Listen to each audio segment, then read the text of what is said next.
Hey, everybody, and welcome to the NintendoFuse Podcast. Here we are at episode 175, entitled E3 2019 Predictions and More, because there's a lot to talk about.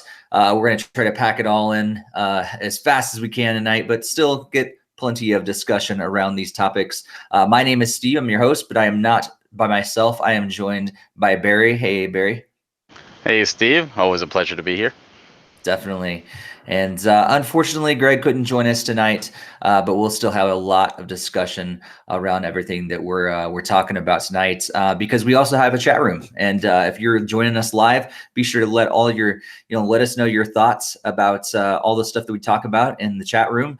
But if you're watching later and you missed the live show, that's okay. You can throw your comments down in the comments section down below. If you're listening on maybe a podcast app later on, be sure to subscribe and also be sure to leave us a comment, maybe about what you enjoy, maybe a suggestion for a future show, things like that. We'd love to hear from our fans and our listeners, our viewers. So keep the conversation going. Join us on social media. You can pretty much find us on basically all the popular social media out there, including our brand new Discord channel. So you can join us on there to join in the conversation throughout the weeks in between shows. There's gonna be a lot of stuff going on, and we would love to hear from you. And yes, people are talking about it in the chat. This is a total coincidence. I didn't realize there was going to be this Pokemon conference tonight. Missed that, and it just happened to wear my Pokemon shirt today. So yeah, we'll get into Pokemon stuff. We're going to talk about the Mario Maker 2 Direct that happened just a little bit ago. We're going to talk about a little bit of Labo stuff. We're going to get into a little bit of chat around GameStop changing some stuff up, and we're also going to hit our E3 predictions for 2019. So lots of stuff going on, but let's start off with the Mario Maker. Oh, actually, before we do that, we got to talk about what we've been playing. I totally forgot. There's so much stuff to go into, and let's talk about what we've been playing first. So Barry, how about you go first? Yeah, there's more to cover tonight than I think either of us originally anticipated. Definitely. On the Switch, I last time I said I was torn between two games, and some people were pulling me in both directions. And that was between the Phoenix Wright trilogy or Dragon's Dogma, and I went with Dragon's Dogma, and yeah, I'm glad I did. That was nothing against Phoenix Wright. I've heard nothing but good things, but Dragon's Dogma was amazing. Truly an awesome just this game. Just there was just so much to it. So I did that. I completed that, and then I started Team Sonic Racing, which came out, and I'm having a lot of fun with it. I still need to put more time into it. I know Mike and I are going to be doing a game chat on it, but yeah, that's mainly what I've been doing outside of some Final Fantasy 14 and obviously Dragalia Lost. They've been doing the Gala event just started today, and I didn't have much luck with my summons, but if you do summon for it, hopefully you have better luck than I did. And little Pokemon Go, and that's mainly what I've been doing. Cool. Yeah, I played very little Pokemon Go. I think actually maybe the last time. No, I did play a little bit. I'm sending some gifts your way and hoping to eventually I need to play more often so we can actually become best friends on there. But that would require me to boot up more than like once a week. But what else have I been playing? I've been playing Rocket League, of course. Continue on in my progress through all that. But I did play in the Pokemon, or not the Pokemon, the Tetris 99. What's it called? I forgot the tournament thing that they had last weekend. What is the name of that thing? Anyhow, I played in it, got my 100 points in order to unlock the Game Boy theme, and then turned it off. That was about it. So it was kind of cool. I progressed through it pretty quick to get the 100 points. I think it took me maybe the equivalent of playing for an hour to hour and a half or whatever straight through. So yeah, I did that, and then I did play also the Box Boy Box Girl demo that came out not too long ago, because I was interested in the original game. I was like, oh yeah, I'll check out the demo, and it's fun. I don't think good enough for me to purchase the game. I kind of got an idea what it's for, what it's all about and everything, but it wasn't something that I really really don't think I'll be purchasing, but it was cool to have the demo. So yeah, be sure to let us know what you guys have been playing. Toss that in the chat, and we'll go ahead and move on to our first bit of news that we're going to discuss tonight. Not just a bit. There's a lot in this for sure, and but the crazy thing is that there is so much announced in this Mario Maker Direct, and then there's still so much that we don't know about the game still. But I don't even know how to, like, there's so much that we talked about. I'm just gonna, how about I just like fly through all this and we just kind of discuss the highlights. So there's several new things. So a lot of the stuff we knew already, but they kind of added some additional information around there. So we do have slopes in Mario Maker 2. We have the Angry Sun is coming there, and we have on-off switches. So you can hit the on-off switch to kind of turn different, like a red, blue block. They can kind of flip back and forth. We're going to have water levels. They can be adjusted based on like the theme, and if you want underwater the whole way, or if it can rise and fall. Bonsai Bill has a red variation that has a homing function now. Co-op. You can also like create co-op cooperatively with another person, and there's even more secrets that they didn't talk about.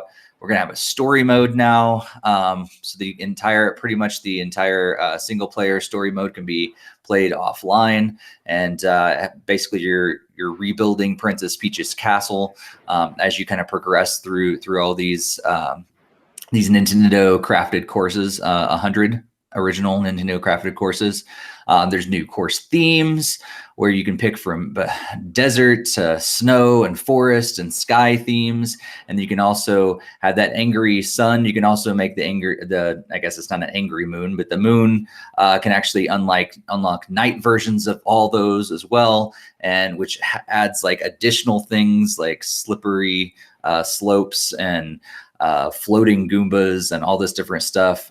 Super Mario 3D World is like that theme is actually built in, like the side-scrolling version from that game, and with it comes all these new stuff that doesn't cross over with the other versions of the worlds that you can create. So you got Cat Mario and Clear Pipes and Koopa Troopa Cars and Track Block and Piranha Creepers and all this different stuff.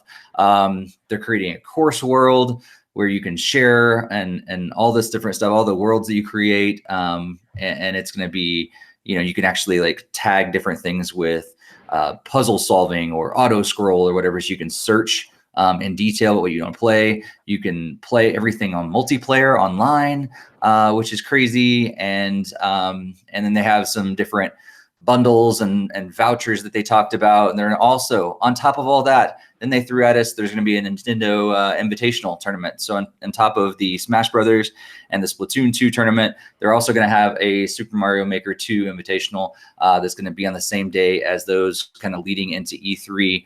So much, Barry. What kind of stood out to you from all this Super Mario Maker 2 stuff? Yeah, there was a lot to unpack. There was way more than I anticipated, and the fact that they haven't revealed it all has me excited. One thing I really wanted to see, and I was a little sad I didn't see, was the ability to give power-ups to enemies, specifically the Cat Bell, because if you played 3D World, there were a lot of enemies that had the cat powers. When you defeated them, you gained the actual power up, and there was bullet bills and there was Goombas, and it would be really cool if you could attach that and turn them into cat enemies. So I hope they put that in the game. I think that creates new dynamics. And it was part of 3D World to begin with, so it's not asking for anything they haven't done before. Some of the effects, like the sun, I love the sun. I've had a love-hate relationship with that sun ever since Mario 3, and I'm just so glad to see it come back. I love the new themes. I love how they didn't even have to give us night versions of the courses, and they did. They went above and beyond. And the fact that they went above and beyond just shows how much love they are putting to this game. That being said, there's some information they put out afterwards that wasn't as lovely. and then it deals with the multiplayer, which is so good to see. You could create stages together with a friend, and you could play. They revealed that there will be local co-op, as in 4 people on one system. Which, if that was omitted, that would be riot ready. But they also have the co-ops where everyone's on a different system locally, and then of course is online. And for some reason, they're just not letting you play with your friends online. So if you wanted to play a multiplayer game with me, we would just have to lock out and get paired together, which I think is pretty stupid at this point. It's 2019. We should be able to at least play games with your friends online. Hopefully, this is rectified. There's internet backlash right now. But that's probably the worst aspect of all of this. Outside of that, though, I'm super excited for this game. I'm not going to get to play it at launch, sadly, but I do look forward to finally sinking time into it. And on top of that, Nintendo of America announced today that once again they hate us. And I've said this since I've been on this show, and I will continue to say this. Nintendo of America hates us. They have announced that not only is Nintendo of Japan and Europe getting the special editions of this game with the Steelbook and with the art book, but also with a cool stylus. A stylus to help build levels. And Nintendo of America is like, you know what? No, we're not going to give you a stylus. It costs us probably 3 cents to make, and we don't think that much about you, so we're not going to give you a stylus. This is just asinine at this point. I don't know if this is a Reggie holdover move or this is Bowser's first executive move, but this is the worst move you could do. This is just, it would be great if we got the Steelbook and the art book. I mean, we should. Every other region gets it. But in typical NOA fashion, they're not going to give it to us. But to then deny the stylus, a tool used to make levels in this game easier, the very basis purpose of this is just asinine. It's Yeah. it's a 3 cent stylus. Like, just let us get it. Do a promotion with GameStop. I don't care. Are we gonna miss out on it totally, or not just in the bundle? No, Like we'll buy totally. it. They are We can't not even buy even it selling separate. it. Nope. They're not even nothing of North America, because clearly we wouldn't want that. That's So we just have no ridiculous. choice but to import it. It's a stylus. This game is built for a stylus. Wow. I mean, I'm assuming it's probably just like the 3 cent stylus that you could pick up, anywhere. I don't think it's anything special except for It's the design, right? it's a longer stylus, the one for the multi-touch screens. You can buy them, and it has the Mario Maker 2 like logo and like characters all along the side, and it looks really nice. I mean, again, it can't be an expensive thing. Game at UK is giving it as a freebie, so if they're giving it as a freebie, it can't be more than like 3 5 cents, whatever. Do a good faith. Here it is. Do a promotion with GameStop. Do a promotion with Best Buy or Target, or I don't care, anyone. But to say, no, we're just not going to give you what the rest of the world gets is another case of NOA hating on us. I've said it before. I'll say it again. Nintendo of America has not changed their ways. They are continuously do not understand their own clientele, and refusing to give us what the rest of the world gets, even when it's stupid cheap. That is crazy. Do we know? Jakester mentioned in the chat. Do we know that the amiibo support is definitely cut out, or are we just assuming? Do you know anything about this, Barry? I haven't heard anything about Amiibo support. I've been hoping that they bring the costumes back from the original, but no, nothing to my knowledge. Yeah, that's pretty much where I was too. Like a lot of people are speculating, but I'm thinking like it seems like the costumes could come back. I think they were a big hit, and it seems like they're bringing a lot of other sound effects and stuff like that into this game. I'd be surprising if they cut out the costumes altogether. And it seemed like a great idea to bring it in from the amiibo for sure. What are you excited about most of all these different the different new features in the game? I mean, you could talk about the worlds or the different the courses, all the different features and stuff like that. What's the thing that kind of gets you most excited about the new stuff? Honestly, what people create with it. Like, I plan to make some levels, but I know I'm going to be coming late to the party by the time I get to sit down and play it. That's just because the launch date is just terrible for me.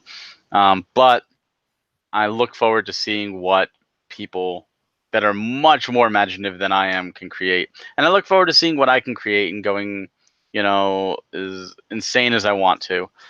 Because I remember, like, when the first one came out, Greg and I would, like, try to compete with each other over levels, try to make a one up each other with harder levels, and stump the other person. And you know, I'm kind of scared to see what he starts sending in my inbox, like, go here, play this, play this, play this, play this, as I die repeatedly. But I just look forward to see what people make. Yeah, me too. Yeah. Alex is saying at least it's got a good single player experience. That's a really cool addition. But Jakester did say a Game Explain and some others have said that there is no amiibo support. That's really unfortunate. I wonder if there's some other way that they're going to bring in the costume support at some way, because I think that would be, it's a missed opportunity to bring or to kind of just cut those out altogether, because so many people enjoyed them. Maybe not amiibo, but maybe another way to bring those costumes in, for sure. One of the things that I'm kind of back and forth on, I guess, is the Super Mario 3D World inclusion in this. I love the idea that it's built in, but it makes sense that you have to start over, that it doesn't, it's not compatible with the other worlds, but it's also unfortunate that you can't, flip back and forth between the other ones and Super Mario 3D World.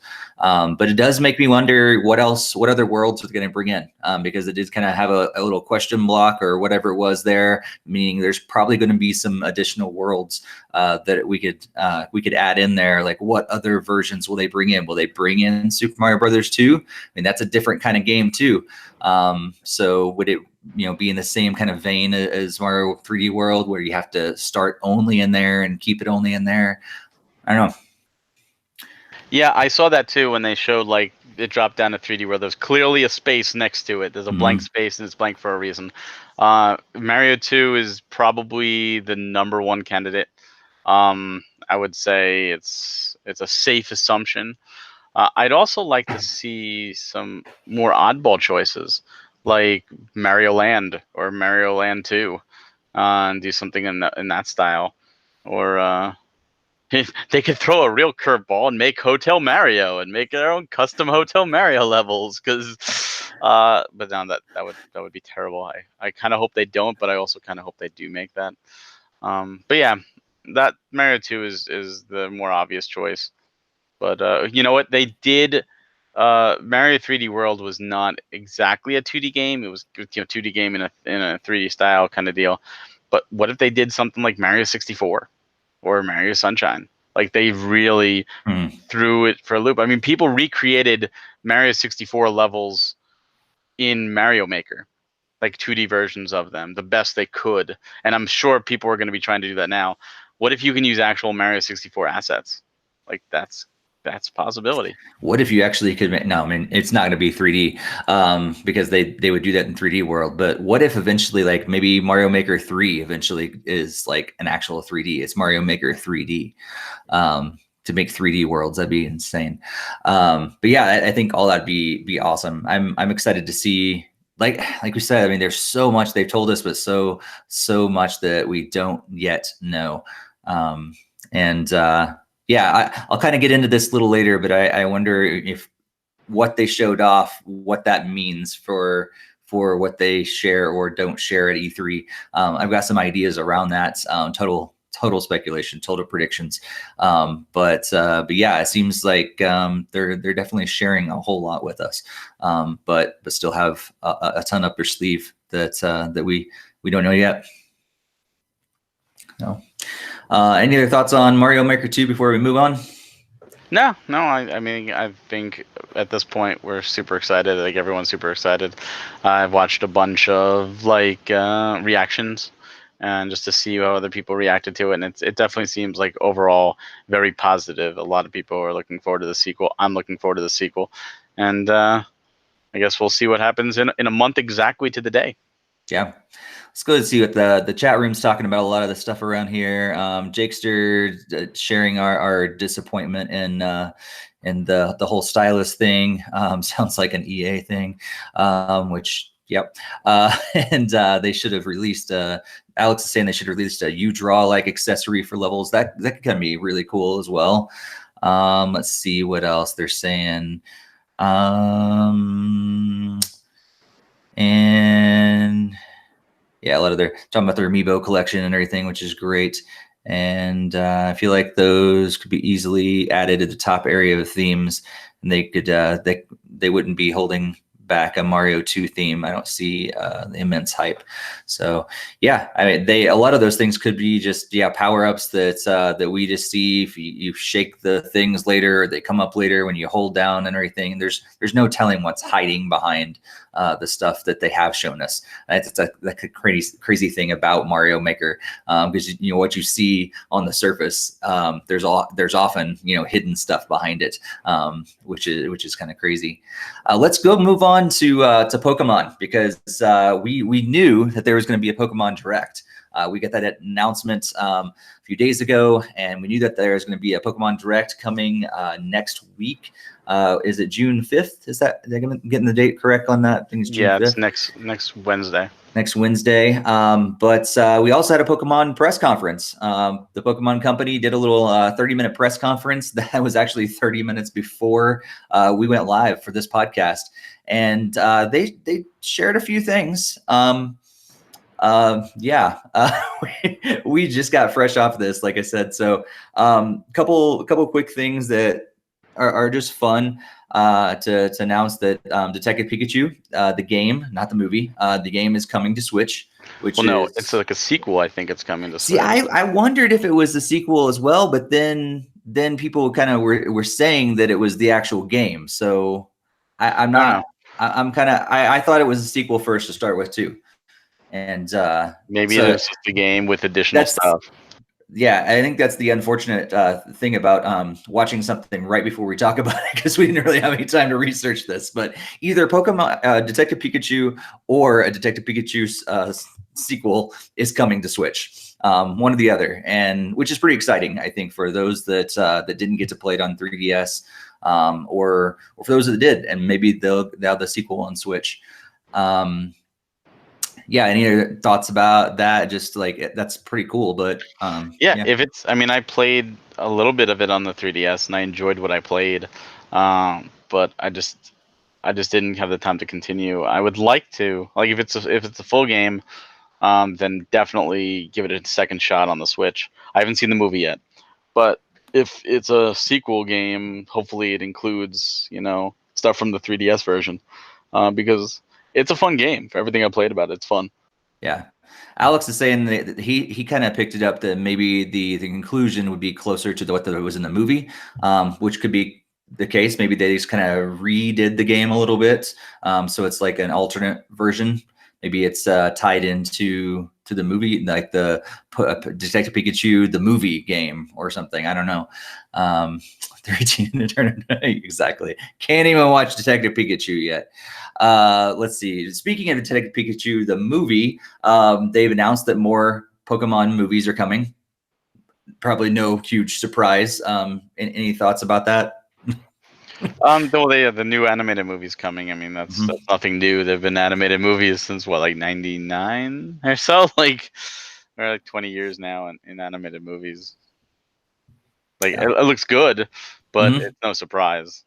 Yeah, not at all. And to just capitalize on the hype, hype of Pokemon right now, it's no brainer. Keep popping out those movies. People are going to keep watching for sure. As long as they have time, at least.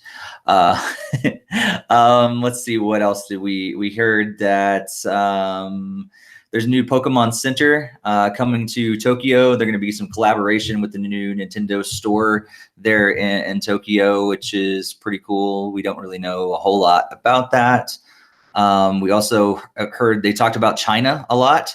They even had the translation of the entire press conference was in Chinese, and so they actually have the first Pokemon game coming to China with Pokemon Quest. And it's kind of an updated version of Pokemon Quest with some different stuff kind of built into that. Is this a good move for the Pokemon Company, Barry? You think this is a good deal? Yeah, there's a lot of fans in China, so I think anytime you bring games to a new market, it's a good deal. The biggest issue with China is, of course, piracy, and they have to make sure that their game isn't pirated or somehow isn't taken advantage of. I know Pokemon Quest does have like a almost a pay to win kind of feeling to it. It's one of the reasons I stopped playing it on the Switch, is I just hit that wall, and it was like, you really want to break down this wall? You could do it over the next year, or you can pay us and you could do it now. And it's like, I don't like that. I do hope all the new features that they are adding, they bring over to the mobile and the Switch version for the rest of us. I think that would be cool. They mentioned PvP. I'd Mm-hmm. like to see, how that works. Yeah. Yeah, for sure. Yeah, I hope that's just not a Chinese exclusive thing. I was like, oh, can we get that too? Can throw us a bone over here? Yeah. They also talked about a new Pokemon trading sort of system called Pokemon Home, and this is a place where all the Pokemon can gather between all those different Switch games that are coming out. Your 3DS Pokemon Bank and the Pokemon Go smartphone game, smartphone app, and they'll have trading functionality built into the smartphone app as well, and so you can actually trade your Pokemon, no matter if you're from Switch or 3DS Bank and everything. It all kind of centers on this home app, and you can actually kind of do all that within the app, and it's going to be launching early 2020. So we gotta wait, at most a year, I think, maybe a little less than a year, to use the Pokemon Home thing. Is this a good move, Barry? Are you excited about what Pokemon Home can bring? Oh, I think this is no brainer move. I hate the fact that like my original Pokemon are like back on like Pokemon Blue and Pokemon Red. Like they're like pretty much trapped there. I'd have to like do a whole daisy chain to try to weasel them in, and at that point it'd be like, it's too much work. So I think this is genius, and I'm not sure if this is mobile only, because they kind of showed the logo on a Switch as well. So this app may actually be on the Switches, so you can do it either or. But I could be wrong. It's definitely mobile, and the fact that one of the things I stated, I've said this before in previous podcasts when it comes to Sword and Shield, is that Pokemon from Pokemon Let's Go, Pikachu and Eevee will be able to be traded over. I said it would be really boneheaded to not have that feature when you get so many people back into the Pokemon franchise with these games. Mm-hmm. The whole point is to trade, and this confirmed it. This confirmed, yes, the Pokemon from Pokemon Let's Go, Pikachu and Eevee, will in fact be able to be brought over to Pokemon Sword and Shield. What I didn't expect was the Pokemon from Pokemon Go to also be brought over, as well as the 3DS Pokemon Bank, which is obviously X and Y, Omega Ruby, Sapphire, and Sun and Moon and Ultra Sun and Moon. So that's a lot of different Pokemon. You could literally start Sword and Shield with a whole mess of Pokemon if you played all the previous games and you have everything banked up. Now I'm not sure, like the Pokemon Bank, I know was like you had to pay for it. It was like a one-time fee. Like my wife has it, I don't. My wife has it because I think the bank also worked with DS games, because I think she was able to bring stuff from she played Black 2 over. So if that's the case, it involves all the DS games and Heart Gold, Soul Silver, Black and White 1 and 2, and Platinum, Diamond, and Pearl. That's a lot of Pokemon that you can. That's pretty much every Pokemon at that point that you could bring over into Sword and Shield. Right. And that's great. I mean, that is crazy when you think about it. So I don't know if Pokemon Bank is still available, if they're going to make it free for a limited time, or if you absolutely have to have the Pokemon Bank app, or this would subsidize the Pokemon Bank app. I do not expect this to be a free app, though, because Pokemon Bank was not. So I do expect there to be a charge for this. But if that's the case and you're a Pokemaniac, it's a no-brainer. Yeah. Yeah, for sure. Now here's a question. Can you, like, you'd have to do a lot of different stuff, right? But is it possible to bring stuff bring Pokemon from the original games, the original Game Boy games, into Game Boy Advance, then transfer them over to the DS games and then 3DS, and eventually get them into the Pokemon Bank, and then get your into Pokemon Home and be able to play them in Sword and Shield? You would be able to transfer them to. You know what? Oh shoot! I don't know if there is. Is there a link to the GBA? I think you might be able to link it to the GBA with the GBA to the DS. I don't think had a link. And I But think, you couldn't you put the GBA games in the DS? And then oh, you know what? Yeah, maybe Diamond Pearl, you might be able to get them into from the GBA games. So yeah, like I said, I think it's possible. It's just it's a more convoluted thing. right. But maybe that'd be the reason why I need to go back and get those other games, take my We'll see. That original was one of the team from reasons Blue. you went out and bought Pokemon Let's Go, is That is based true. on my suggestion that And you would it's be able to still in bring the over the Pokemon, plastic. and I was right, right? Yeah, See, right, right. And I'm glad I have it. I haven't played it yet, now but you got to yeah, do it. I'm very glad. Yeah. It's true. So that's exciting stuff. But here's something that I want to know if you're excited about this. Are you excited about playing Pokemon when you're sleeping? Oh, that Have you that ever been excited about that? you know, I was sitting here and that came on, and my wife came over and she's looking at me. She's like, "What? Did I hear that right?" And we're watching this, and all we were thinking about is, we have two little dogs in bed. They're constantly up and down and moving around. Like, they're gonna kick this thing off. One of our dogs is gonna think this is like a chew toy and just start chewing on it in the middle of the night. Our only option is to probably put it under our pillow and get like some kind of radiation poisoning or something from it. I don't know. I don't know if you can put it under the mattress or how this thing is going to work. I think one thing that has shown me is that Nintendo still has no idea how to name things. The Pokemon Go Plus Plus is worse than the Nintendo Wii U, or like, this is just, or the new 3DS XL. Like, this is just ridiculous at this point. Like, come on. How about Pokemon Go Sleep Monitor, or Pokemon Sleep Go, or something? I don't know. Anything's better than Pokemon Go Plus Plus. Yeah, It yeah. makes it sound like a programming language. It's so crazy. And I'm confused. So they talked about Pokemon Sleep, but then they talked about using sleep functionality in Pokemon Go. Is Pokemon Sleep going to be a separate thing, and that they also are bringing sleep into Pokemon Go, or is Pokemon Sleep just the piece of Pokemon Go that involves the sleep tracking? I'm confused. I don't know. I don't know if it works with Pokemon Go, but I don't think it works with Pokemon Go. I think it acts as a Pokemon Go Plus, but I think that the monitor itself works for a new game called Pokemon Sleep. I think it's an entirely new game. And they said, like, they want you it was funny. They said, we want you to feel happy and excited when you wake up. And it was funny because as that is happening, my wife is standing next to me and she's like, I already am, because I'm alive. Like, we should all be happy to be woken up and be Right. alive. Like, we don't need, oh, Pokemon, that's my reason for waking up. That's it. Yeah. I wonder. I mean, part of me wondered. I think I even tweeted this on our NintendoFuse Twitter. Just like, I wonder if all these quality of life things that Iwata was talked about years ago, if that's kind of like creeping into to Pokemon Go now, and like all this different stuff. Are we going to finally see the thing that you put on your finger? What was it called? The vitality sensor. Is that the next thing coming to Pokemon Go? Yep, that's gonna happen.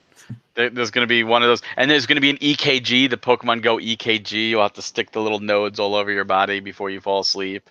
And then there's going to be like one of those masks that you have to wear, like for test, sleep apnea, like sleep apnea. One of those, and like the better you breathe, the more powerful your Pokemon are going to be. They did say there's what was the Snorlax thing that's coming to Pokemon Go, so maybe that has to do with the sleep apnea thing. It's a Snorlax. I don't know. That's just a horrible pun, and we're gonna move on. So we talked about this DNA partnership with the Pokemon Company in our last podcast, and they actually showed that off. So after they got done talking about all the sleep stuff, which is kind of crazy, they brought up the guys from DNA, and we found out that the game that they're working on is called Pokemon Masters. And it's a project that is going to bring all the past and present Pokemon trainers into the game. It is a mobile game, and it's going to come to smartphones, Android and iOS later in 2019. And I thought it looked pretty cool. What do you think? It kind of made me think of when I first saw Mega Man Star Force.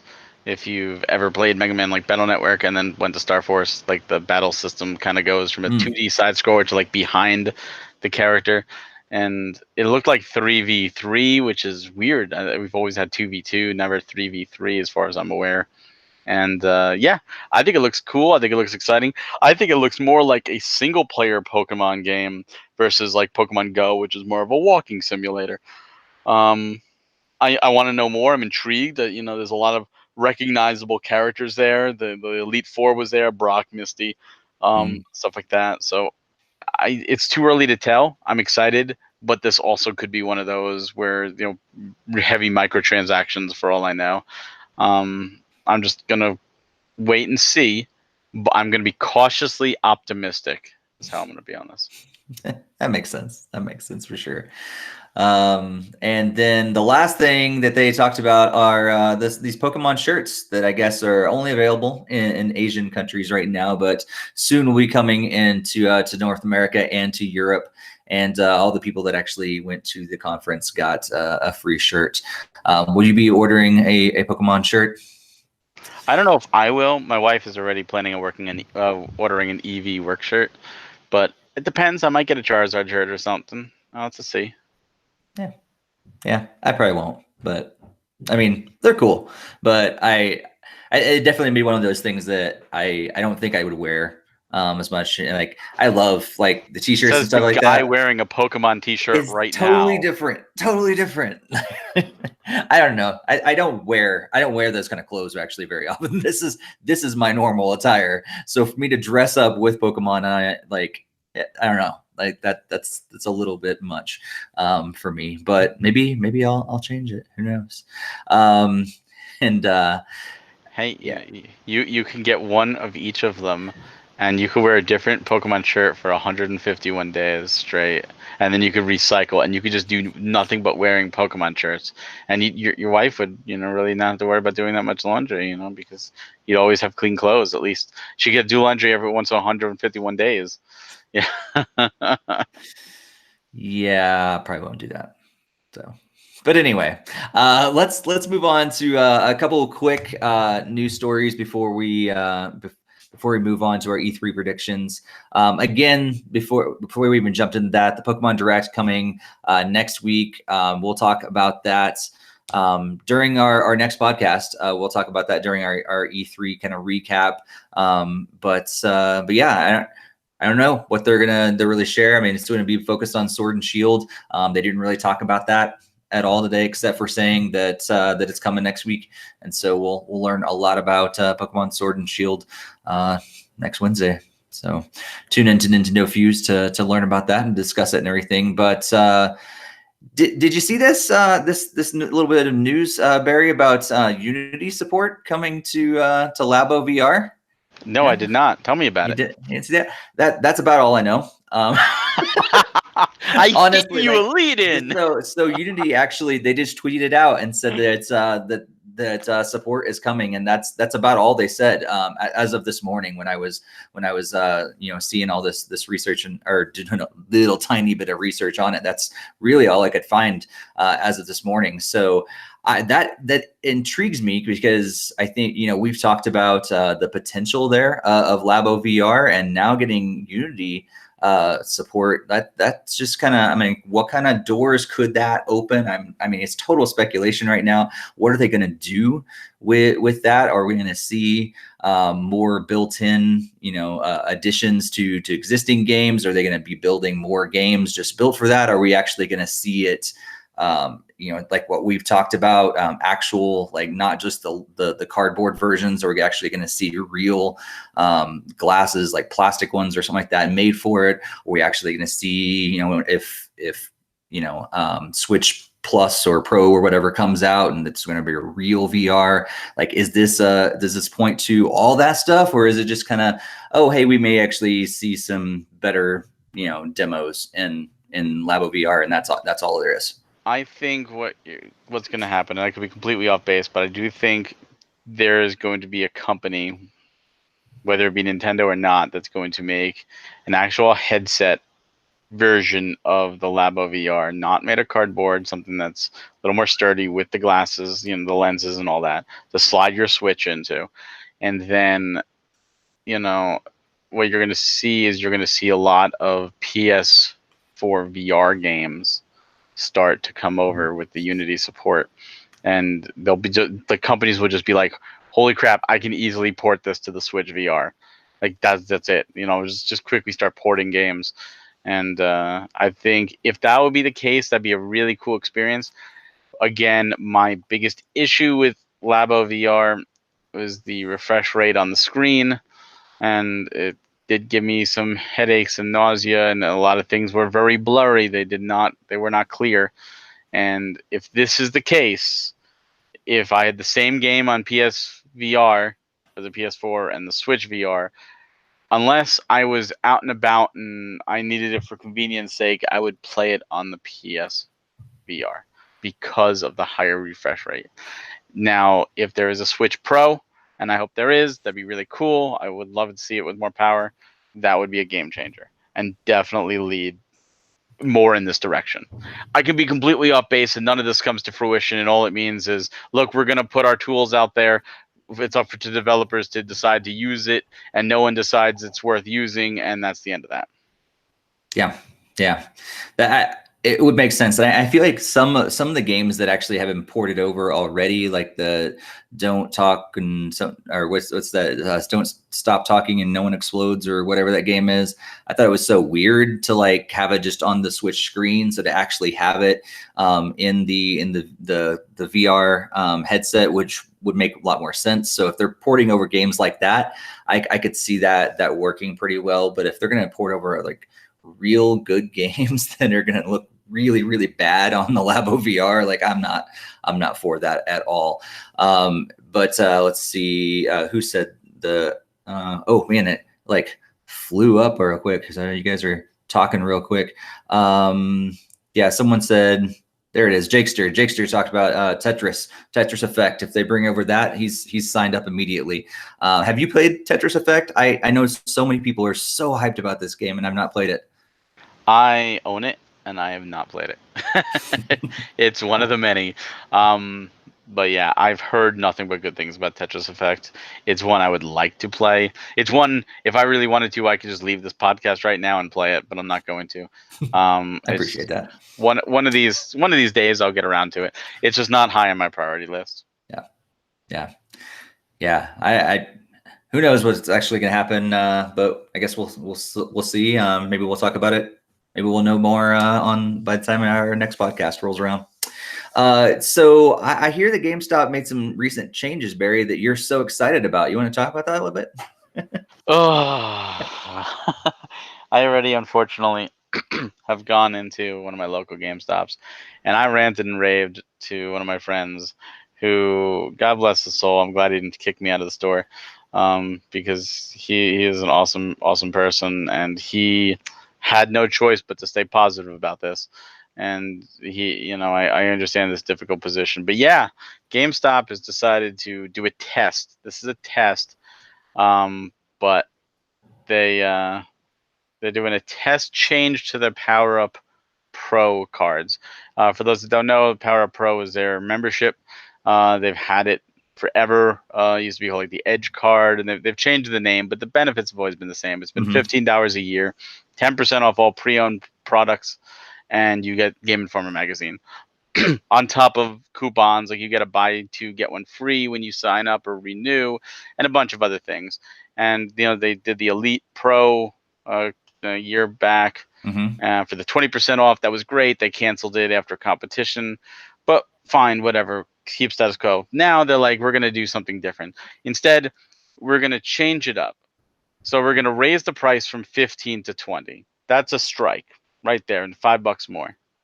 We're going to make it so that you get a $5 coupon every single month that's usable on anything, pre-owned or new. Hey, that's a plus. This coupon cannot be carried over, meaning if you don't use it by the end of May and June hits around, you lose that $5 coupon. It is gone. So they're forcing you to come in and spend it on something.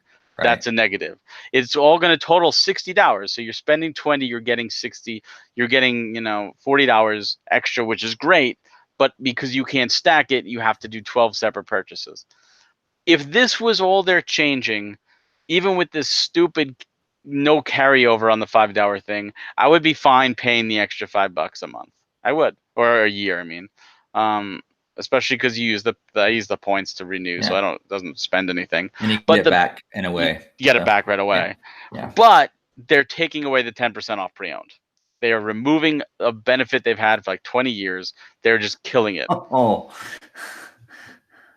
which is just what? No. So now that's they're like that's the main reason people sign up for that. Like 100% the that's main reason. yeah. Like I only actually signed up for maybe 1 or 2 years over the last several years, but that was the reason why. Yeah. Was that was it. That was the biggest draw.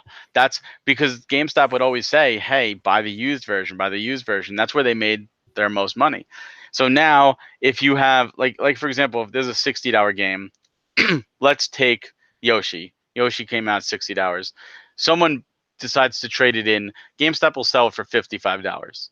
So with $55, okay, well if you get 10% off, it's now down to 50. There's your incentive to purchase the pre-owned. You save $10. Now you don't have to wait for the pre-owned. You could just buy it brand new, but you only save $5. That's it. And Hmm. GameStop is the company that will take a gutted copy and sell it to you with a brand new price, even though it's already been opened, probably taken home by an employee and played. And yeah, so Hmm. this system is absolutely terrible. I think it's gonna be part of the end of them, at Hmm. least the end of the GameStop as we know. And thankfully, right now this is a test. This is in test markets. Hopefully, it fails the test. I know one of the reasons they're doing this is because their pre-owned sales have come down. Hmm. Naturally, digital sales are sadly on the rise, and they're trying to stay current because you can use this $5 coupon on digital products. You can buy the digital copy of Mario Maker 2, for example, and get $5 off of it right at launch, which is cool.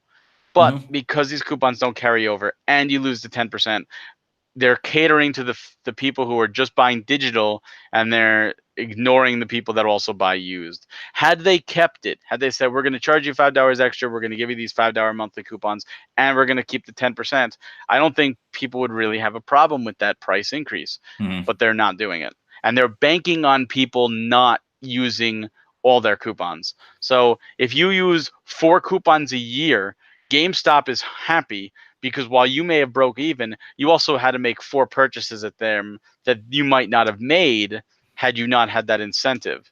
Right. And you E- probably spent more than $5 on those things. You're not gonna, Easily. yeah, go And in and buy the little cheap things every time.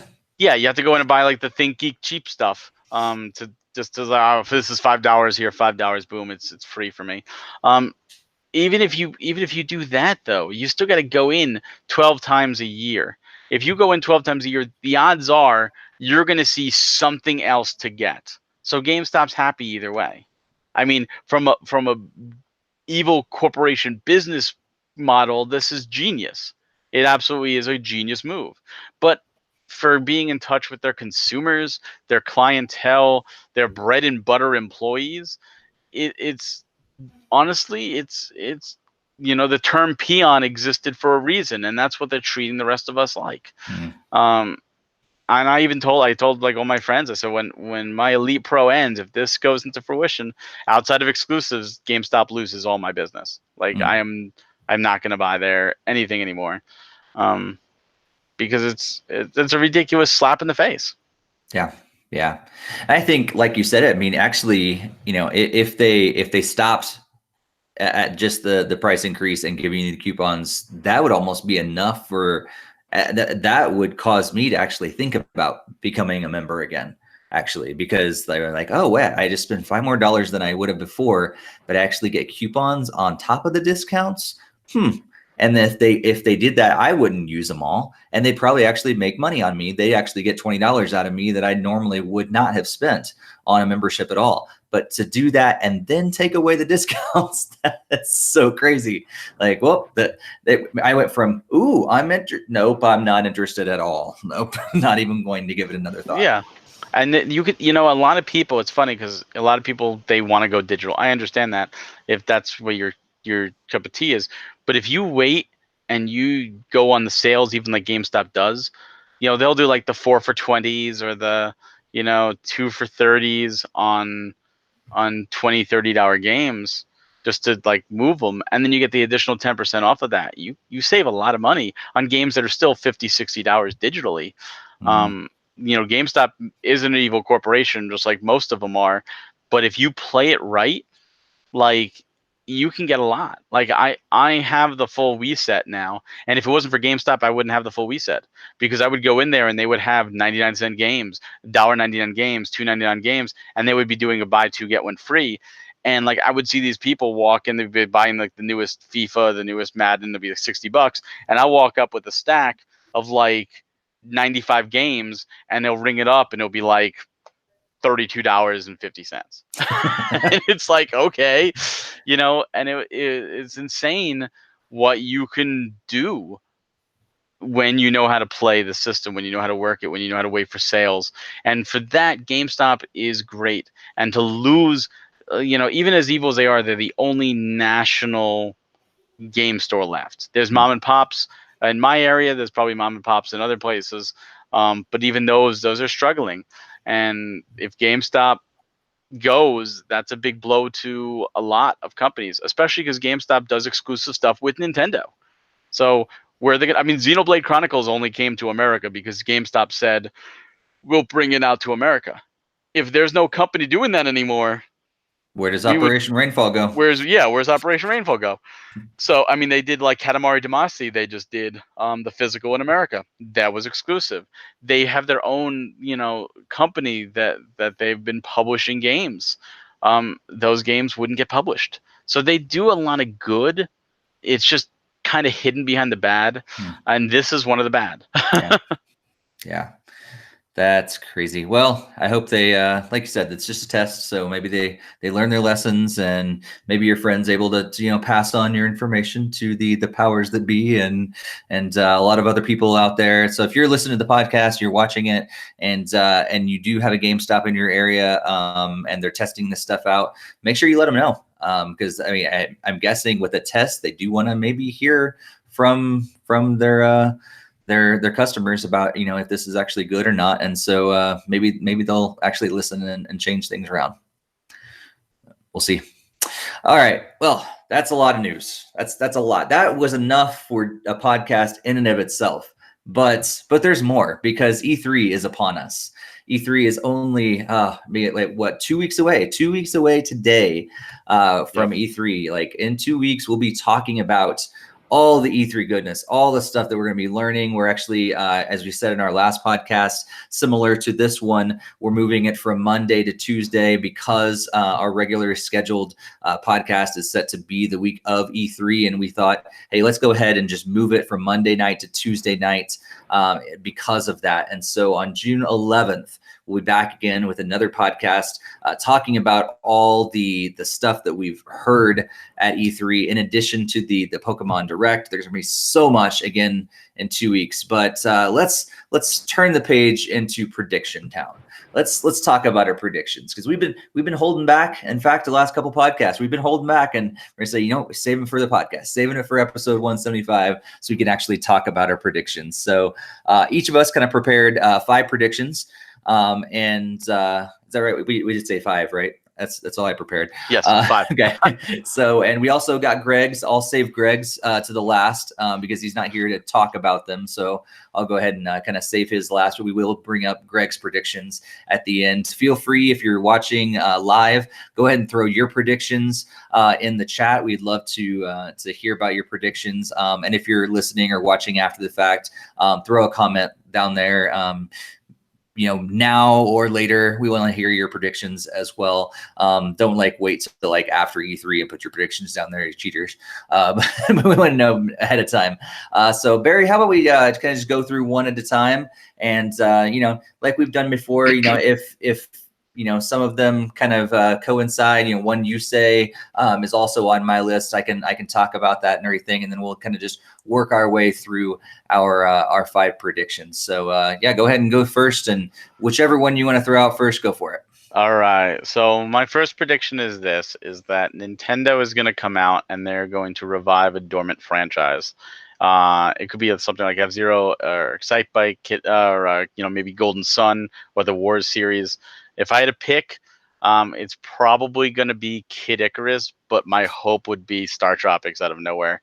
But I do think, Nintendo blew their big load in 2017 with, Mario and Zelda. And obviously we know Metroid is on the way, but it's been delayed. Pokemon is its own beast, and it's coming out itself. So where else do you go? I'm not expecting another Mario Kart or anything. I want to see them while the Switch is hot. Let's try bringing out these new franchises, because it did work well with Kid Icarus on the 3DS. They also brought Pilot Wings back for the 3DS, so let's see them bring something else back out. Cool. That'd be awesome. Yeah, we've talked about some of this stuff before. It's interesting that you start with that one, because I think I was like, I remember a prediction very much like this as we were talking about this year, and some of my predictions are coming back into my list as well. But Star Tropics would be fun to come back, and hopefully they work in the right the way to do a little the little digital thing or whatever, and dip it into water again. That'd be not mess that up for everybody this time. Let's They brought see. that game back into the limelight with the NES, Sure. Switch app. So let's make something happen. Star Tropics 3, baby. There you go. All right. That's a solid one. I would be happy if that happens.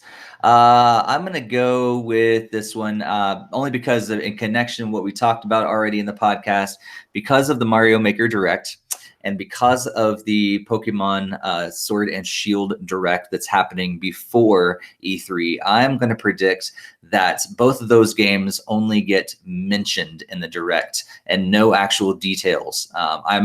This is a hope and a desire that I know Barry shared a little bit last time, but I'm going to go out and predict that they moved those to directs beforehand so that they can save room in the direct itself to make room for really exciting things, so that Mario Maker and Pokemon Sword and Shield will only barely get mentioned in the actual E3 direct. See, that kind of goes with one of mine. Okay. Except I elaborated on it. Okay. I say that during the Direct, we will see some footage and information on some of the big titles of 2019, being Animal Crossing, Luigi's Mansion 3, Astro Chain, and maybe even Bayonetta 3 if we're lucky. But because of the Mario Maker 2 Direct and the Pokemon Sword and Shield Direct, along with Demon X Machina, Link's Awakening, and Marvel Ultimate Alliance 3, and Fire Emblem, all of those titles will not even be mentioned in the Direct, but instead be relegated to the Treehouse afterwards, and that's where we're going to get the footage of that. They're trimming, and I don't want to say trimming the fat, because none of those games are fat. Those games are amazing, but we already know a lot of information about them. Mm-hmm. Like Marvel Ultimate Alliance 3 just had a big Game Informer expose. Demon X Machina, we had the demo. Link's Awakening is a remake. We've played the original game. Fire Emblem had a direct, or most of a Nintendo Direct really already. I predict we're going to see all that stuff in the Treehouse to reaffirm here's what's coming, but they're saving for the Nintendo E3 specific Direct more new stuff. Luigi's Mansion 3, Animal Crossing, Astral Chain, and Bayonetta 3, we've seen virtually nothing on, or vague anything. Animal Crossing, we've seen Tom Nook sitting at a desk. Luigi's Mansion 3, we've seen some brief snippets of footage.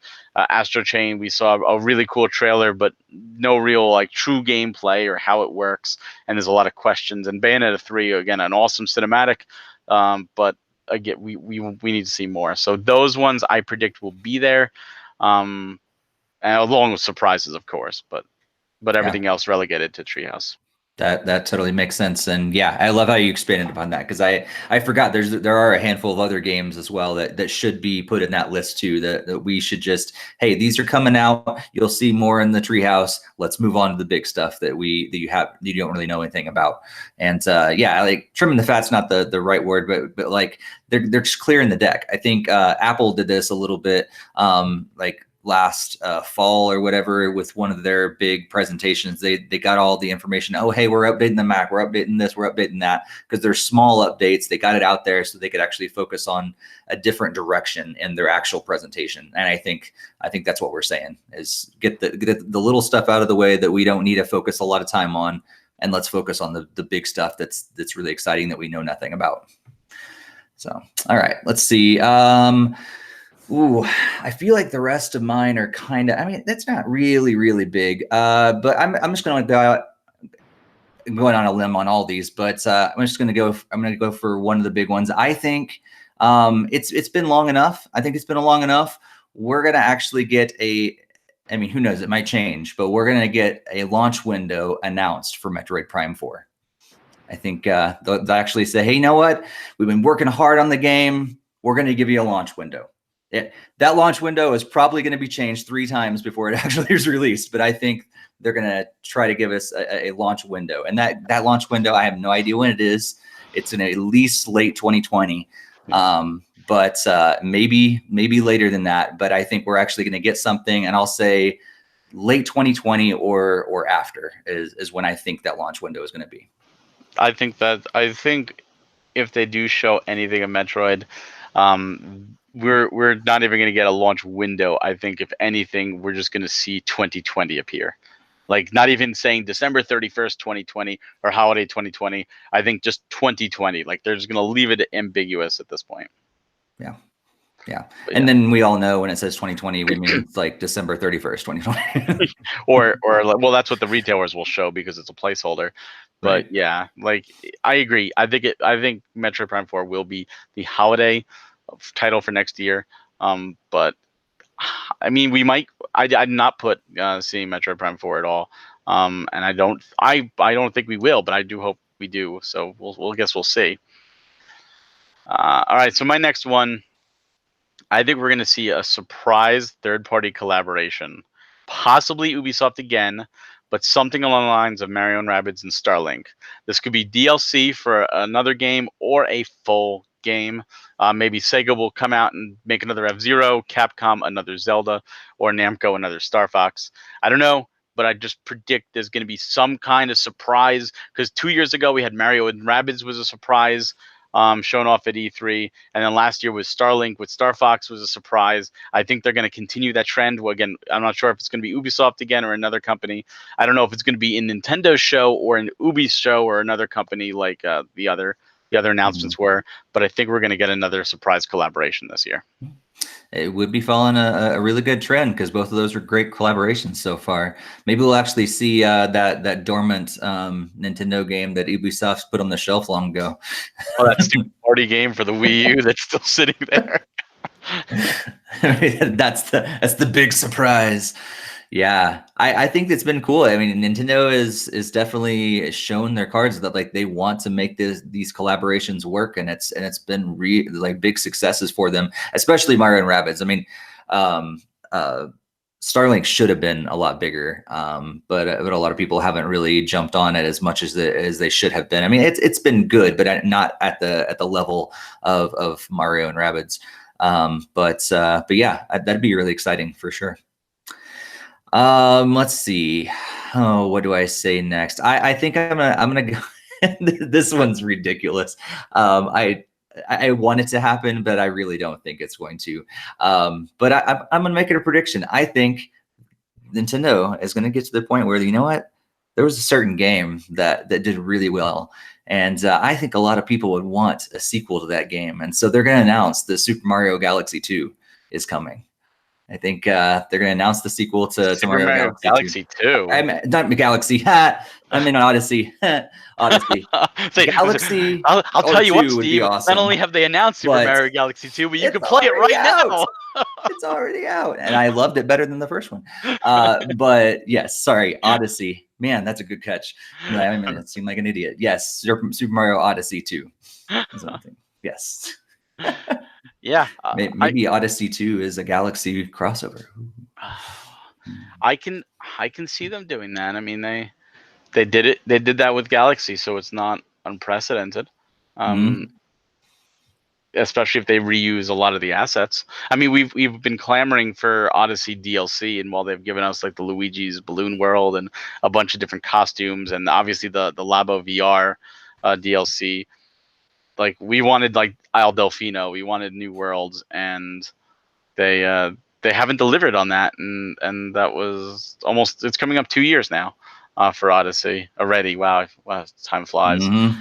But yeah, I would love What I that. really hope is that the entire game's not in VR though. Like Oh God, no, don't make it a VR no, I'm done. Labo VR exclusive. Done.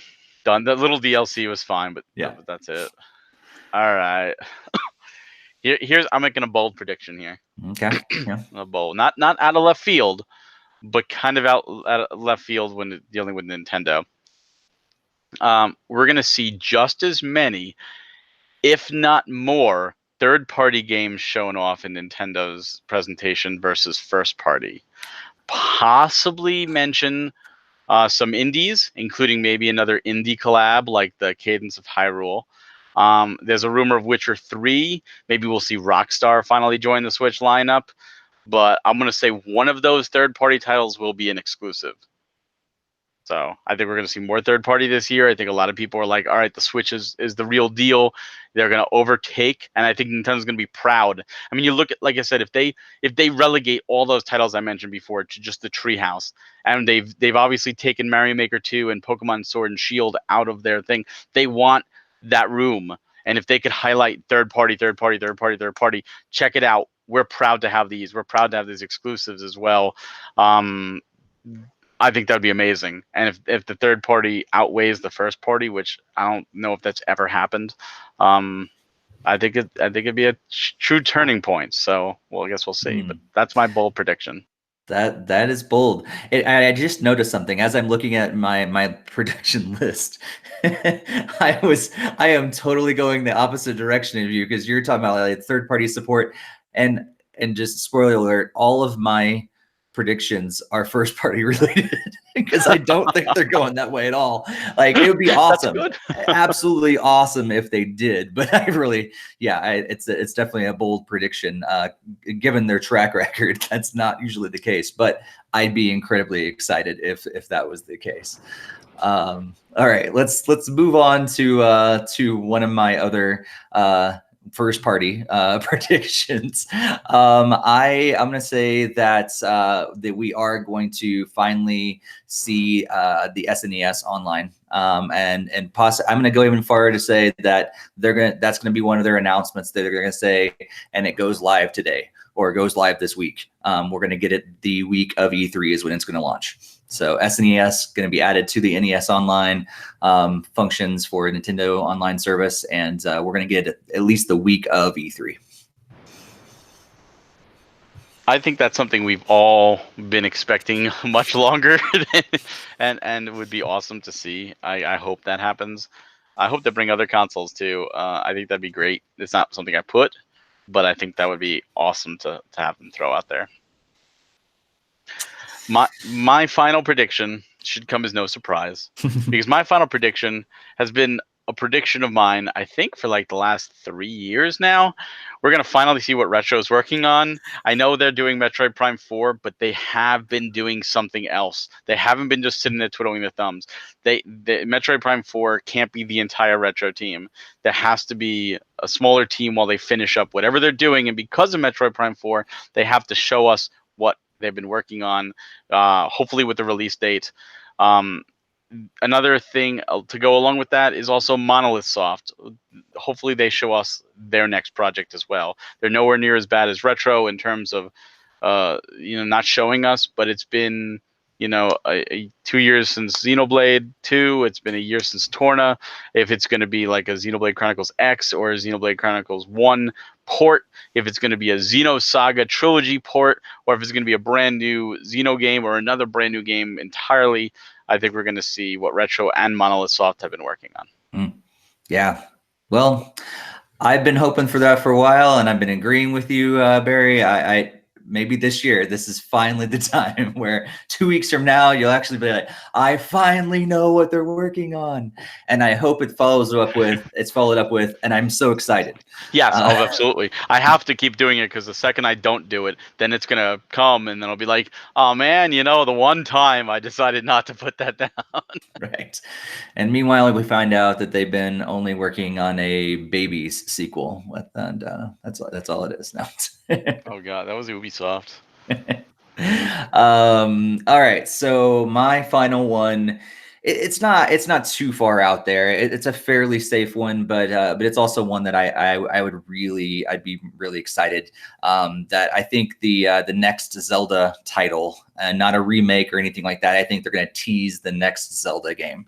I think we've normally got a lot of things way in advance. I'm not expecting a whole lot of information, maybe a really quick teaser, but something again, kind of like what we did at Breath of the Wild. All of a sudden, we just see the world open up, and we go, oh, "I can't wait for that." And we may have to wait like 5 years, but I think they're gonna give us a little nugget to see what the next Zelda game will be like. Well, they did say that they wanted a Zelda game a year. 2017 had Breath of the Wild. 2018 had the remake of Hyrule Warriors. 2019 has Link's Awakening. So I don't know if they'll exactly do that to steal thunder from Link's Awakening, because I definitely know there's a sequel or a new mainline Zelda game in the works. But I don't know if they'll do that with Link's Awakening also coming out, because if they do this big, grandiose, brand new Zelda game, that's clearly going to overshadow Link's Awakening. And already in my prediction, that's not even in their direct; it's in the treehouse. I don't know if they would necessarily want that. That might be one of the big. That's going to be one of their big holiday titles. That's true. So, I mean, Yeah. they might. It's your prediction, but I don't think that's going to happen. Yeah, maybe not. Maybe a lot of these, to be honest, are just things that I want. I try to be a little more realistic, Yeah. but it could happen. We could be sitting there watching it, and it goes off, and you'll be like, "I told you so," and I'll be like, "Hey, they did it." Well, I'll definitely be happy for sure if that happens, because it's always exciting to see what they're just a little peek behind, and then we spend the next 5 years just speculating on what is that little 2-second clip that we got, what's that really mean and everything. But that's the fun, that's the hype Is Link behind a girl this time? Let's go to the chat a little bit and see kind of some of the predictions that you guys have been talking about. Jakester had to head out, but he did, I think, drop some predictions. Let me get up. Jared had to leave. Or Jared still there. What it was. Jakester's still there. Jared had to leave. Jared said that his power was going out, so that's why a stupid storm. His predictions are maybe a short trailer for Metroid Prime. So we're kind of thinking a little along the same thing, maybe a trilogy announcement to hold us over. That would be a really good idea. If they do have that, they say, hey, here's your window, but yes, announce the trilogy. That'd be really cool. More info on Animal Crossing and Luigi's Mansion, new Smash Brothers character announcements. Cadence of Hyrule drops that day. He's thinking it drops that day. It did seem like it was pretty far along, at least from the little clips that we've gotten before. So there's a rumor it's coming this week. Ooh. Okay, so that could his prediction oddly could be wrong because it comes earlier.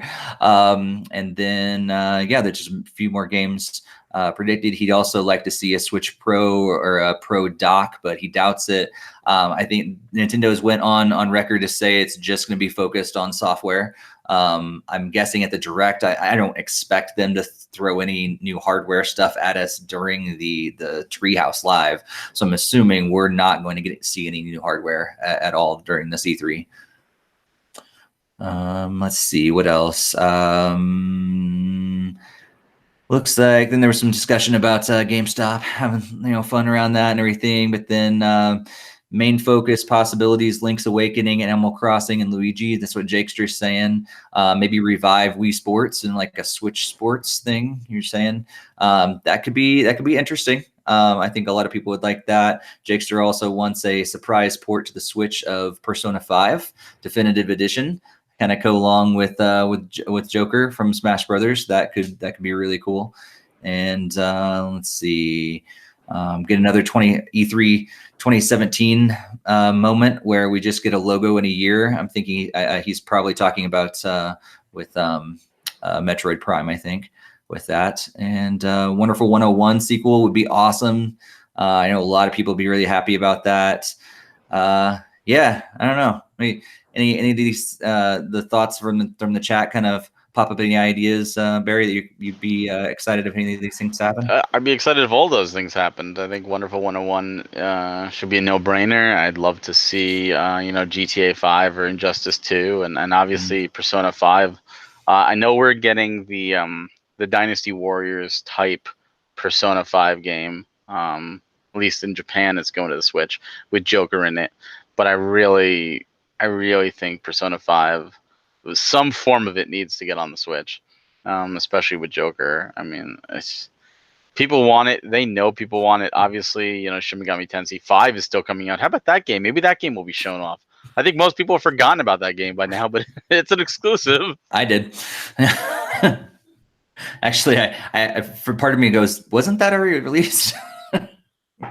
No, it was shown off at the original Switch presentation, and it's just like it's still in development. So maybe that will finally be shown off. There's another prediction for you, just there you go. out of nowhere. Funny enough, it's on Greg's. No, I'm just kidding. It's not on Greg's list, but yeah, there's lots of stuff could happen. I can't remember. Do we have an approximate length of time for this direct? A lot of times they give us that ahead of time. I don't know if we have it yet. Not to my knowledge. I'm guessing probably around 35 minutes, maybe. That's more. usually where they shoot, like that 35 to 40 minute range. So it'd be. I hope it's an action-packed one. I hope they keep it moving and some really cool stuff, because they have like the Treehouse Live to dive into like the further stuff. You're like, hey, you showed off, hit it quick, and then spend an hour talking about it at Treehouse Live. That's awesome. I love that. But keep it moving. Get us some really exciting, cool stuff happening during the direct. Definitely. All right, well, let's talk about Greg's predictions. He was gracious enough to send these to us ahead of time. He does have a list of 10, but he has them categorized in safe and out there. So let's go with this safe list first. So he thinks number 1 that there would be Animal Crossing trailer and name. We'll get the final name along with the trailer for Animal Crossing. I think that's pretty safe, right? Yeah, that's one of the ones I said. Yeah, so, it's safe. And then he thinks Fire Emblem 3 Houses. That's hard to say. Fire Emblem 3 Houses. Fire Emblem 3 Houses trailer. I disagree with that. We'll see. It's true. That's one of the ones you thought would just like be hit just and move Treehouse. on. Yeah, no, I said that one be in the Treehouse because the last actual Nintendo Direct they spent a good chunk of time on that, and that comes out in July. I think the Treehouse is more than enough. We want to see new things. We don't want to see a game we just saw 25 minutes on or whatever before. Right. And I feel like at this point, the Treehouse is the best place for that game as well. Yes. Like we know enough from the trailers. Now dig in deeper to that game. That trailer too was very story focused. It was talking about the different the three houses, different instructors, the students you can have, the mentality between them. Like, it was very story focused, but it was very light on gameplay, and that's what the Treehouse excels at. So. Definitely. He thinks a Link's Awakening remake trailer. Yep. Yeah. I think that's even going to go to the Treehouse, but it could very well get into the Direct. That's true. An Astral Chain trailer. That one, yeah. And Smash DLC character number 2. Oh, he actually says, sorry, next Smash DLC character is 2. He thinks there's going to be 2 announced. Neither of us said anything about that, but that's true. We totally love Smash. I totally did. I think that's a safe bet. I think we will see a Smash DLC character. Yeah. Do you think we'll see 2? I think we'll see 1. I think we'll see one in the Direct and one maybe in the Treehouse. They might have us all stand around waiting just to announce Wii Fit Trainer or something. I don't know. Right. I think we're going to see 1 at the tournament. Oh, yeah, that's true. The tournament. I think the tournament would be 1, and maybe a second one in the Direct. I don't know. I don't know if they would announce one in the Treehouse, but I think the tournament would be the perfect place for them to announce at least 1, for sure. All right, let's see. Any thoughts on those? Never played a Link's Awakening. Jakester says, was that a good game at the time? We disagree on this, Jakester. Barry thinks it's one of the greatest games of all time, and I disagree. Yeah, you disagree because you have to switch buttons. You're that's weird. Right. I have to switch buttons so much. It's ridiculous. But I'm excited about the remake because that's going to go away, and I'll be able to just experience the game as it was meant to be played, in my opinion, which is totally against because I think it was held back because of the Game Boy, but the game itself, You're dead to me, Steve. We'll move on to Greg's out there predictions. He says these are out there, so let's see how out there they are. He says Fire Emblem Genealogy Holy War, the Fire Emblem 4 remake announced for Switch. Well, they did do the Fire Emblem Echoes was a remake of Fire Emblem Gaiden, so they very well could continue the Echo series, but with 3 houses coming out in July, I do not see them confusing people more with a second Fire Emblem announced so close. Right. Yeah. I totally agree that it would be too confusing. That's what he like a pipe dream for him, but in reality, it doesn't make sense. That's true. That's true. I do when Jakester's saying, I mean, I have to switch buttons for Link to the Past, and he doesn't have an issue with that. It's different. Yeah, let's move on to new F-Zero game revealed. That's one of my dormant franchise ideas. So yeah, I agree. It's out there, but I would love it. We would love it. Bring it on. About time they would bring that back. In the meantime, fast racing is it's a good, it's okay, but F-Zero needs to come back for sure. Number 3, and SNES games are coming to Switch via the SNES Online, and we see a trailer. He thinks that's out there. I think it's going to happen. I don't know. Yeah, it's interesting. He also thinks the Metroid Prime 4 information and a port of the trilogy coming. The port coming next year, though, he says, not this year. I think if that port's coming, it is coming this year. Like, why wouldn't it? But next year, no. Do you think he's wondering, if Metroid Prime 4 is put off so long, maybe that kind of gives us something. Maybe he's thinking Metroid Prime 4 is like 2021, and then the trilogy is 2020. Well, and we kind of have that to look forward to. Maybe Bayonetta 3 very well could be 2020, and Bayonetta 1 and 2 came out in January or February of 2018 on the Switch. That's a good point. And that's only 2 games, and the Metroid Prime trilogy would be 3 games that would take longer to play through. So yeah. I think this year, if it comes out as a booster to the holiday. Yeah, for sure. And I do have a question. Do you think if they bring the trilogy, I think it's going to happen at some point, they're going to have to bring the trilogy over because it'd just be like cash for them.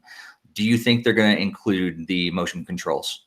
I would hope that they include the motion controls and the standard controls and let you pick and choose how you want to play. Because I think, obviously, Metroid Prime 3 only has motion controls because it was Wii. It was only the first 2 that have both.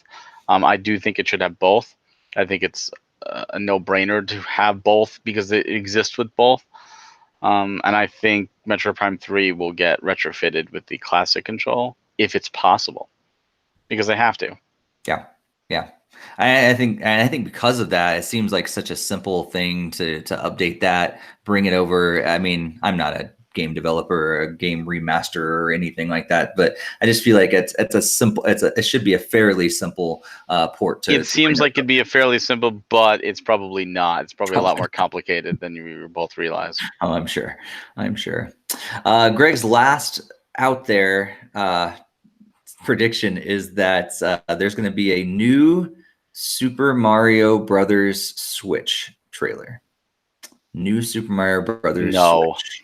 No, Greg. We had New Super Mario Brothers Deluxe, Deluxe, like in January. And that went over so well. Oh man, that went over well. I mean, it's a great game, but it did not go over well. And then we have Mario Maker 2, which is all you can play new Super Mario levels. So yeah, way too soon. Not happening. Why would you even want that? Like, why would that be a pipe dream? Like with Mario Maker 2, why would you? And Mario Maker 2 has like 100+ levels. So there's your new Super Mario, Switch right there. Right.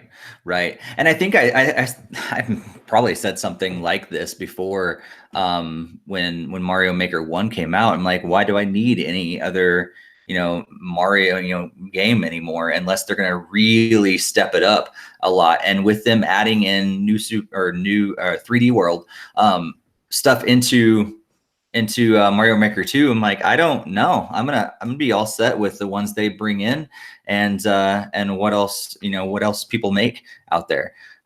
Too soon, great, no time, Barry. What to give Steve?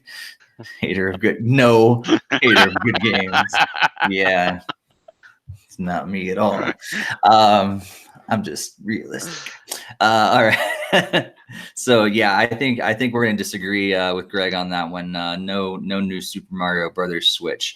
I personally, I'd like to see the new Super Mario Brothers franchise kind of just fade off. I think it's time for them to try something new. I would be fine with it being relocated to Mario Maker games. And if they wanted to do a new Super Mario All-Stars with the other 3, which they should have done the first place, that'd be fine. Like that like re-releases. And bundle it with Mario All-Stars or something. But yeah, I agree with you. I think it's time for a new type of Mario style, then get away from the new and don't use that naming convention ever again. It'd be new, like the plus plus. Yes, like the plus plus.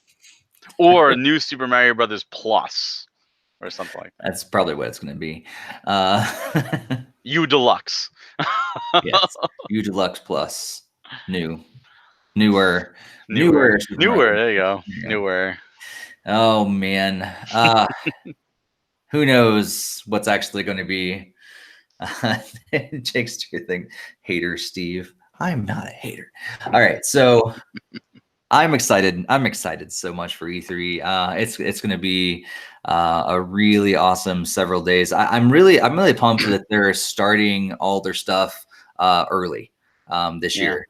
That's really exciting for me too. The only problem is that I have to shift my calendar, my schedule around because I was planning on taking a chunk of time to really focus on it those 3 days of E3, and now I'm like, oh man, now I'm starting on Saturday before, but this is all going to be good. I mean, really counting the Wednesday before, when you consider in, is it Wednesday or Thursday or Wednesday, if you count in the Pokemon Direct.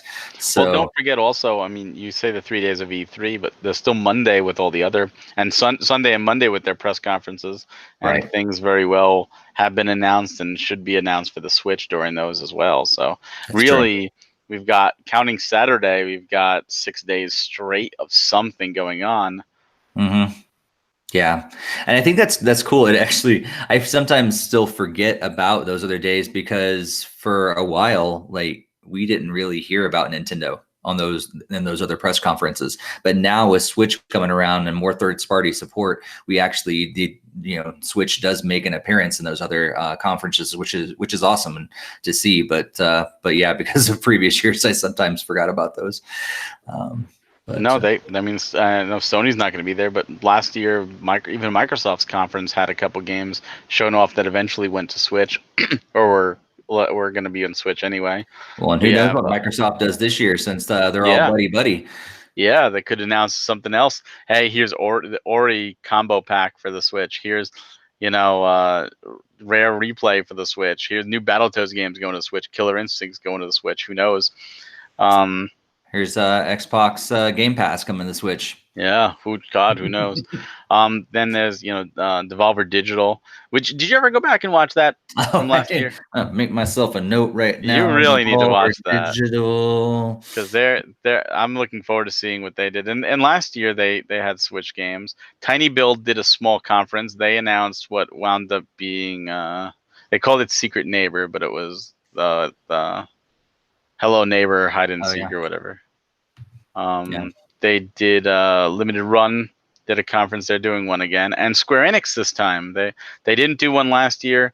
They're doing one this year. The only thing I know confirmed to be shown off is Final Fantasy XIV Shadowbringers, but I'm sure there's going to be some more stuff. And I'm assuming maybe a new Octopath, maybe a new Bravely, something coming for the Switch. I'm sure will be there. Maybe Nier for the Switch. Who knows? So There's going to be our next podcast is going to be overloaded with things to talk about. Hopefully, we're gonna really have to work on keeping it really short, or as short as possible, because we could go like 5 hours. We're gonna have to see. So Jakester mentioned FIFA is gonna go to the Switch. Yes. Do we know, is that an actual like next game, or are they porting over an old one with new rosters again? They just said FIFA 20 is coming to the Switch. It was announced. All right. I'm gonna hold back excitement. EA won't give us Madden yet, though, despite everything. That's dumb. It's just dumb. I mean, I'm not a huge Madden fan, so I don't really care. Like personally, I don't really care. But it's just weird not to have it on there at this point when Switch is clearly a success. Like, why not have it on there?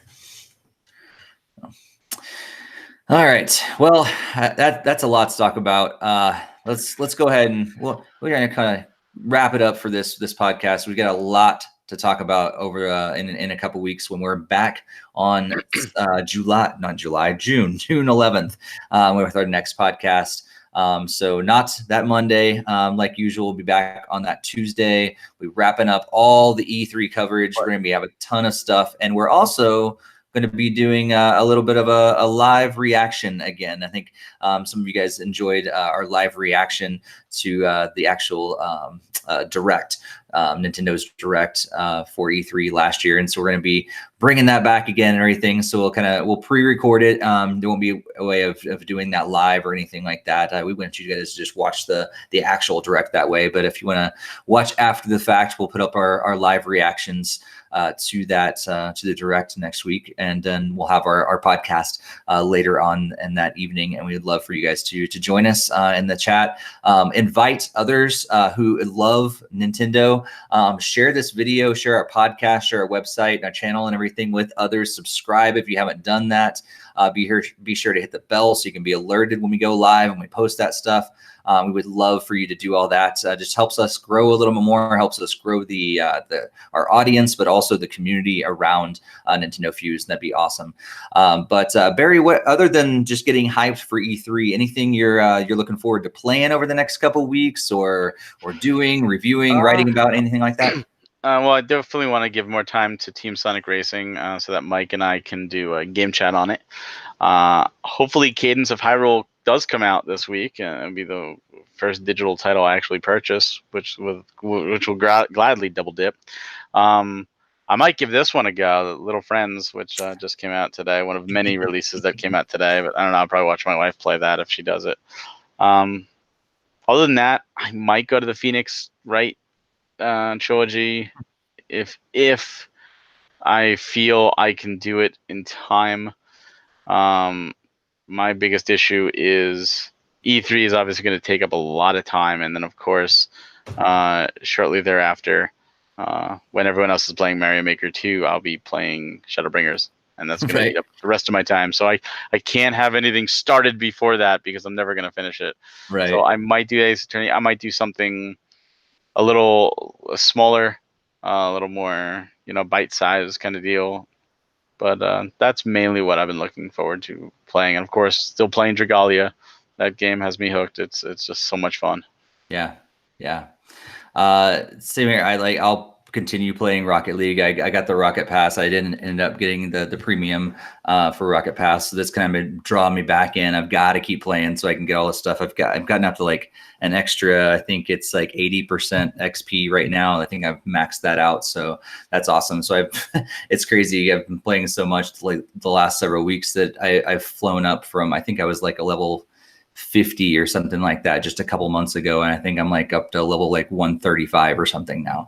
Wow. So I really flew up with all this stuff. But yeah, there's a couple games that I'm hoping to kind of get back to that I kind of missed out on over the last several weeks. Some games that I need to review and everything. I'm still wanting to check out the fitness boxing. I forgot to try that demo out. So I'll probably try that out over the next couple weeks.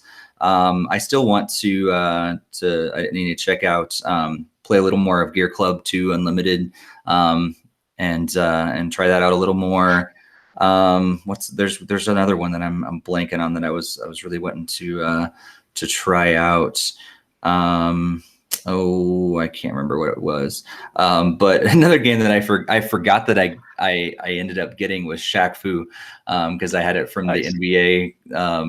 Whatever the NBA NBA 2K, the playgrounds or whatever. Playgrounds, yeah. And so they gave me Shaq Fu, and I was like, I need to try that out sometime. So I think maybe over the next couple of weeks, I'm going to try to spend a little more time kind of going back to those games that I've just forgotten about, or kind of just passed over, either a little more obscure ones or ones that I forgot that I even had downloaded to my Switch, and maybe get a couple of just kind of first impressions or thoughts and reviews and stuff up there as well. So, man, Barry, it's going to be exciting in a couple weeks. I can't believe we're here already. I mean, it feels like only yesterday we were talking about E3 2018. I know. Man. And so Greg's going to be back in a couple weeks with us as well. Be sure to tune in live on June 11th as we talk about all the E3 stuff. Check out our live reactions, and be sure to subscribe and hit that bell so you will be alerted when we go live, when we post new videos, all this stuff. We're going to try to do a lot of stuff pre-E3 as well, in terms of posts on our website, but also posts on YouTube. So make sure you do follow us and catch us on social media. Join our Discord channel. All that stuff is going to be in the show notes and the notes below, and on the YouTube channel as well. Thanks so much for joining us for episode 175, and we'll see you back in a couple weeks on June 11th with all our E3 coverage. So see you, Barry. Have a great night, guys, and happy E3.